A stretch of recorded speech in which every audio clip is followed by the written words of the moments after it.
is State Representative Jeffrey Elmore with your weekly session update for May 20th. We didn't have a lot on the calendar this week on bills that were voted on because crossover week was last week, where we covered almost 200 bills that we moved to the Senate. This week's focus was more meetings dealing with budget development, and also the addressing the American recovery money that's coming down from the federal government. Several moving pieces on that, and first I want to talk about what we did today. We passed what is Senate Bill 172, Additional COVID-19 Response and Relief. This came over from the Senate, and we made a couple of additions and sent it back. It only had 2 no votes in the House. In the Senate, it passed unanimously.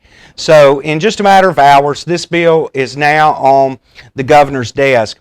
And basically what this bill does, it takes $4.6 billion that we were given by the federal government for specific purposes, and we are filtering it into those pots.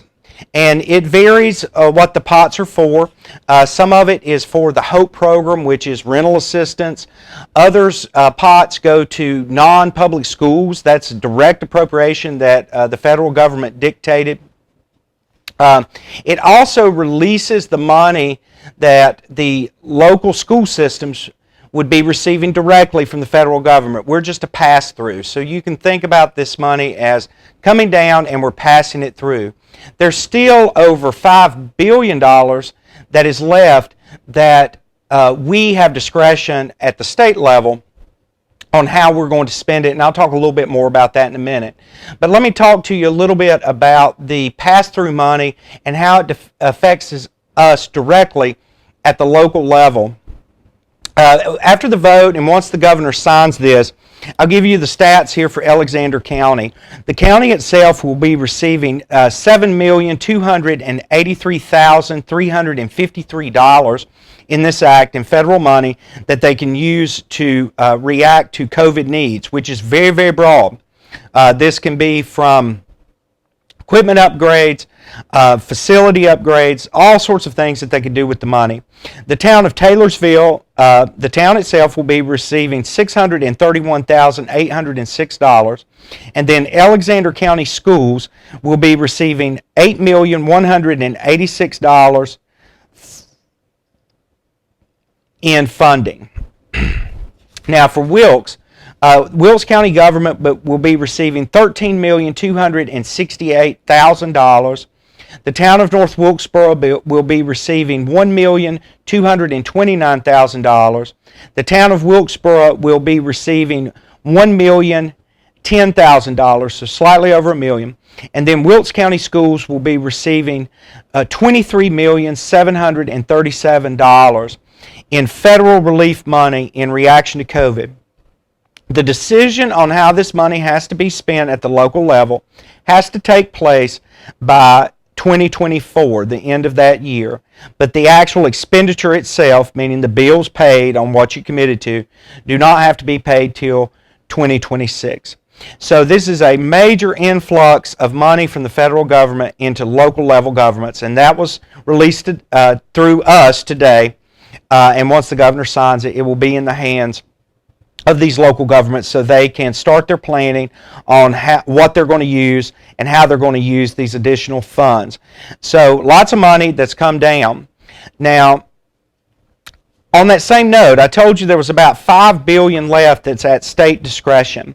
Governor Cooper this week released his vision on what that should look like in his mind. He had 5 different categories that he focused on. Education, workforce development, economic recovery, and several others.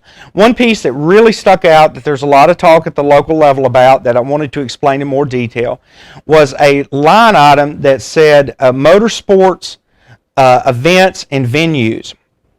And the governor in that line cited some specific things, and it dealt with the North Wilkesboro Speedway, and I wanted to talk through that with you to give you some understanding. On the line total, he put $45 million. Now, of that $45 million, $30 million would be allocated for infrastructure and repairs needed for 3 speedways. the Rock Speedway that's in Rockingham County, the North Wilkesboro Speedway, and the Charlotte Motor Speedway. How it would work, the Department of Commerce would receive this $10 million, and there is a matching component from the local government, which they can use this federal money that I just talked about as a matching component for it. For every dollar that the local governments put in, they would receive $4 from the state. So basically a 20% investment on the $10 million. So if they put forth $2 million, they get the full 10 from the state. That's a total of $12 million worth of improvements. The improvements that he cited was water and wastewater extension, pedestrians walkways, speedway repaving, upgrades to the facilities and dragways, bathroom fixtures and maintenance, grandstand repair, and also erosion control. So as long as the expenditure is dealing in those avenues, they can be accomplished with the matching dollars from the local level. Now for the other $45 million, there's $5 million to develop and connect and market a new and existing tourism trail. And they want to have what's called a motorsports and moonshine heritage trail, which we fit locally into that perfectly. So that money will be there through the Department of Cultural and Natural Resources to help with that. So it's very exciting. At this point, this is just a proposal from the governor. It will have to work through the General Assembly, where we have our own priorities too. So hopefully we can hold on to this proposal because it directs us in a positive way as the process moves. But at this point, it's just a proposal, and there's a lot of moving pieces, especially with the local match. I did read an article in the paper today that stated that our local level leaders are very excited about this, and they will find ways to be able to do the match if we can hold on to the proposal here. So I'm hoping that will hold. So lots of money moved in Raleigh today, but almost all of it was federal money. We continue to work on the budget process to start that. It is currently in the Senate, and we have not yet to see a proposal from the Senate on what they want with their budget priorities. A couple of things that I wanted to talk about that I thought just kind of stood out to me. The governor also signed a bill this week, Senate Bill 103, that is reduced regulation to help children with autism.